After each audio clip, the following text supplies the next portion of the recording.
నీళ్లు తాగడానికి ఒక బావి దగ్గరికి వెళ్తే అంటరానితనాన్ని అంటగట్టి నువ్వు ఇక్కడికి ఈ చిన్న స్థాయికి ఉన్నవాడిని అని అగౌరవపరిచి ఇక్కడికి రాకుండా వెలివేసి అవమానపరిచారు.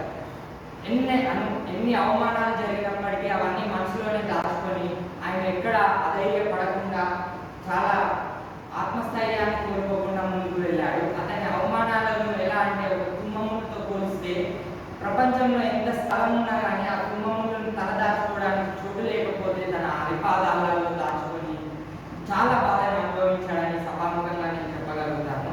అంతేకాక వే అని చెప్పడానికి అతను నిజమైన నాయకుడు అని చెప్పవచ్చు. ఎందుకంటే 4 గోడల మధ్య చదువుకోవడానికి రానివ్వకపోతే ఏంటి, 4 అడుగుల దూరంలో కావచ్చు, 4 గోడల బయట కావచ్చు చదువుకోవచ్చు, చాలా మంచి స్థాయికి వెళ్ళవచ్చు అని అధైర్యపడకుండా ముందుకు వెళ్ళాడు. అలా చదువుకున్న వ్యక్తి ఈరోజు కొలంబియా యూనివర్సిటీలో ఎంఏ ఎకనామిక్స్ పట్టా పొందాడు. అలా 4 గోడల బయట చదువుకున్న వ్యక్తి ఈరోజు బ్యాచిలర్ ఆఫ్ లా లండన్లో పూర్తి చేసుకున్నాడు. అలా 4 గోడల బయట చదువుకున్న వ్యక్తి ఈరోజు భారత స్వతంత్ర ప్రజాస్వామ్య వ్యవస్థలో ఏకగ్రీవంగా మొట్టమొదటిసారిగా న్యాయశాఖ మంత్రిగా బాధ్యతలు స్వీకరించారని చెప్పవచ్చు. అంతేకాక అతని జీవితం మనందరికీ ఒక స్ఫూర్తిదాయక విషయం. ఎలా అంటే ఆయన చిన్నప్పటి నుంచి అనుభవించిన అవమానాలు కావచ్చు, అవన్నీ భావితరాల్లో ఉండకూడదు అని చెప్పేసి అస్పృశ్యతను అంటగట్టిన రోజులవి, అంటరానితనాన్ని అంటగట్టిన రోజులవి, బల్లోకి గుడిలోకి వెళ్తే వెలివేసిన రోజులవి.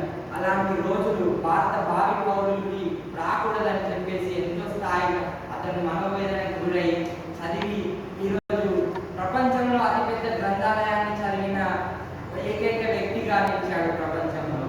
ఆ అంతటి విజ్ఞానాన్ని పోగు చేసుకొని ఈరోజు డ్రాఫ్టింగ్ కమిటీని ఏర్పాటు చేసి దానికి అధ్యక్షత వహించి ప్రపంచంలోనే పలు దేశాలు ఖండాలు దాటి అక్కడికి వెళ్ళి ఈరోజు 3 సంవత్సరాల 11 నెలల 48 రోజుల పాటు శ్రమించి భారతదేశానికి ప్రపంచంలోనే అతిపెద్ద లిఖిత రాజ్యాంగాన్ని రచించాడని చెప్పవచ్చు. దాంతో అంటరానితనం ఆర్టికల్ 19 ప్రకారం అతి ముఖ్యంగా భారతదేశాన్ని నుంచి బహిష్కరించాలని సభాముఖంగా నేను తెలియజేయగలుగుతాను. ఆయన నమ్మింది కేవలం ఒకటి, పుస్తకం చేపట్టిన చెయ్యి ఎవరికి బానిస అవ్వలేదు. అలా చేపట్టిన పుస్తకమే ఈరోజు మనం అంబేద్కర్ గారు ఇప్పటికీ చూడవచ్చు. ఆయన చేతిలో ఉన్న పుస్తకమే ఈరోజు భారత పౌరులందరి తలరాలను మార్చిందని చెప్పవచ్చు. ఆయన రాసింది కేవలం ఒక రాజ్యాంగం మాత్రమే కాదు, ఈ 150 ఏళ్ల కాలం తర్వాత ఎందరో మంది భావి తరాల తలరాతల నుండి తిరగరాశారని కూడా చెప్పవచ్చు.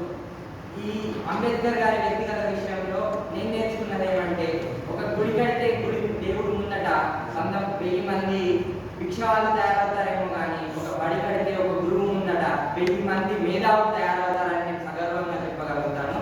ఈ అవకాశం ఇచ్చిన తెలుగు డిపార్ట్మెంట్